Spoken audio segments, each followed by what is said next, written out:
Eighth house, right? This is safe in your securities if you are a positive spirit. So when we talk about eighth house right now, we're on the eighth house. So this is safe in your security, I mean in your secrets. So you may have developed certain secrets, desires, passions, motivations, or certain circumstances to make you feel safe because these are things that don't have to be released, don't have to be expressed. So you could jump inside yourself and then jump into one of those lights and still feel safe and things of that nature without going through your own internal chaos. So for the most part, that's if you are a positive spirit and you planted a bunch of good seeds. This means you're in a circumstance right now where this is safe in your secrets, or safe in your skeletons in the closet, or safe with all the junk underneath your bed. So it's almost that situation where it's like, yeah, you got dirt underneath your bed, but you know where the dirt at. Like another person looking at it might just look at it like it's chaos, like you got a bunch of dirt on your name. But for the most part, you will look at it like, but I ain't nothing lost. I know where everything is at. So for the most part, yeah, you can throw dirt on my name, but I know what energy I'd rather pay attention to where I want my name to be clear and where I don't want my name to be clear. You see what I'm saying? Or where I could care less for my name to be clear. So it's that kind of energy also. When you talk about this seventh this motherfucker seventh eighth house energies. You know what I'm saying? So keep that in mind also. Safe in your motherfucking secrets. You but you might have a lot of different things in your closet. But you know what's in your closet, and the moment somebody else comes trying to criticize because they seen what was in your closet, you know why these things in your closet. So for the most part, a person can just talk about what's in your closet, but they don't know why it's in your closet. So you might got a whole bunch of skeletons, but they don't know why the skeleton's in there. They just know a skeleton's in there. So they're going to go off word of mouth, start to talk about shit and things of that nature, create an aura around you. And now you're going to have to come out and try to justify yourself and explain to people why circumstances is the way that they are. Therefore, for people don't get blinded from this one lost person who just seen a skeleton in your closet and now they felt the need to run their fucking mouth without knowing why that skeleton was there in the first place. Innocent until proven guilty. But now we live in a realm of reality where you're guilty until proven innocent. And so many people go to that type of realm of reality to the point that they start to prejudge. They start to look at how you look and things of that nature, and how you see things, or how you act, and therefore they start to prejudge. And this is where I like to kill those thoughts that people have. Since you don't want to kill that son, that Abraham you got, I kill it for you. Therefore, I know I look all kind of crazies and shit like that. Like I'm the type of person that never know what I'm talking about, and I should only be put up as far as satire or something like that. But goddamn it, I know what the fuck I'm talking about. So that lets you know right there that looks is deceiving. So you might be right 9 times out of 10 percentage wise, but motherfucker, don't always just keep that in your artillery and this shit, because motherfucker, that's when you know that you're gonna be mistaken one day. So thank you so much for the donation, Goddess A. So you got Taurus ninth house, fifth to be Virgo, Capricorn is the first. Yeah, you got Capricorn first house and things of that nature. So I ain't get there yet. I ain't get to Capricorn's first houses yet. I'm right now I'm on the everybody who got motherfucking Taurus on the. Oh, hold on. Matter of fact, yeah, I'm about to get there right now. You know what I'm saying? Taurus in the goddamn ninth house. We getting ready to get to you right now. But for the most part, when we start talking about the eighth house, though, we still in the eighth house. So everybody who got Taurus in the eighth house, I think is a what? That'd be an A conjunction. So Taurus in the eighth house will make you a motherfucking Virgo, Libra ascendant, Libra, Aquarius fifth. Wait, Libra. Who cares? Yeah, Libra. Yeah, I was right. But for the most part,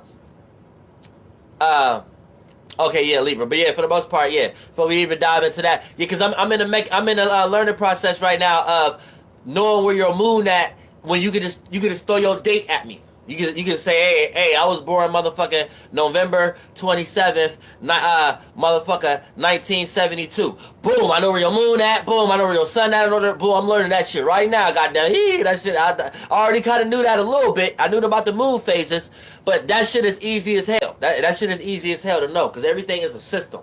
You know what I'm saying? So keep that in mind also. But yeah, get back into goddamn the 8th house. This is safe in your secrets or your goddamn desires in this motherfucker. So with the full moon right now, you're going to be safe in your secrets or safe into your desires. So keep that in mind. If you have planted good seeds or if you're a positive spirit, this means that you You're gonna be safe in your secrets. Whatever skeletons, whatever shit in the wall, like I said, people might see you got skeletons, but they don't know why the skeleton is there. So once you let a motherfucker know why the skeleton is there, everything is gonna be justified. You're gonna be like, man, I got the skeleton here because I killed the motherfucker, put a motherfucker in my in a motherfucker trunk like motherfucker Pulp Fiction or some shit like that, or do some kind of crazy motherfucker shit and things of that nature. And the whole story, whatever conclusion you came to, it'll make the other person feel like, oh, okay, yeah. Well, I ain't even gonna tell nobody you got a skeleton. I ain't gonna tell nobody I seen a skeleton in your closet, or I ain't gonna tell nobody you got a junkie underneath your bed, because whatever you just told me is justified. You know what I'm saying? I said you ain't gonna tell nobody you got a junkie underneath your bed. But what I meant to say is I ain't gonna tell nobody that underneath your bed is junkie.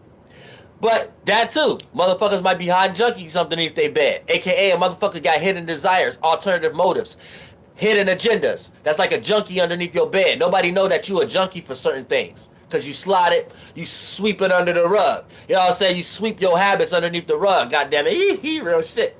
But all kind of spiritual natures be trying to get filtered out right now. That's how I play out though when we got it in your 8th house. But if you've been playing bad seeds and you are a negative ass spirit motherfucker, then you need to know that this is being exposed. You will be exposed right now. So keep that in mind. You will be exposed in some way, shape, or form, to the point that it don't matter what you tell a motherfucker that what the skeleton is, or why underneath your bed is junky and shit like that. A motherfucker is still gonna find a reason why you shouldn't have no skeleton in your closet in the first place, or why underneath your bed shouldn't be junky in the first place. AKA, a motherfucker is gonna be looking at you like that ain't no excuse. That ain't no justification.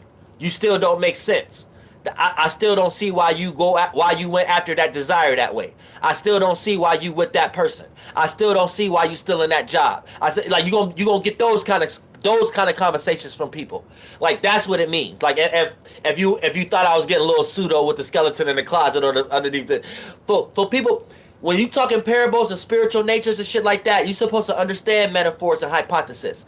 This is how we tap into our fleshly fluid, our spaceship, our temples, our parasite in the 4th, 5th, and 6th dimensional realm. You know what I'm saying?